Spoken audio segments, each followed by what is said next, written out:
Ngayon mga idol, may gagawin tayo dito na Toyota Vios na 2012 model. Ang nirereklamo nila, pag gumanda rin itong kuhan niya, itong masarya niya, ay kuhan, matigas ang kanyang manubela. Ito, subukan natin pandarin.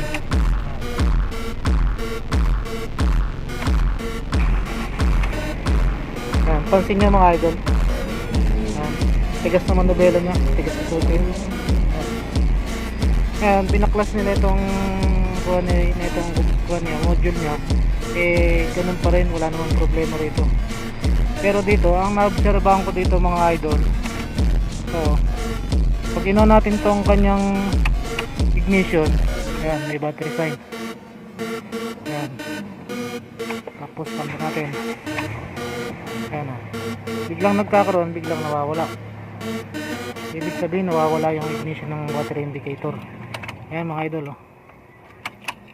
Ngayon lumalabas siya. Ang inaayaw niya lumabas. Kaya kaya mabigat.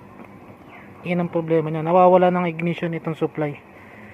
Ito ang problema niya. Walang ignition, kaya yun ang trouble natin. Hahanapin natin. Kasi yun lang nawawala sa kanya, ignition ito. Once na nagkaroon na ignition to, lalambot na itong kanyang manubela. Mapapaandar natin siya. Ito na mga idol, umilaw na ang kanyang battery sign. Ibig sabihin yan, gumagana na ang kanyang module. Ayan o. Ayan o.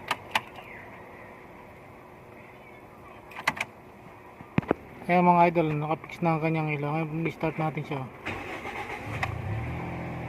Ayan, ang lambot ng manubela niya o. Kangina, ayaw gumana ng kanyang manubela.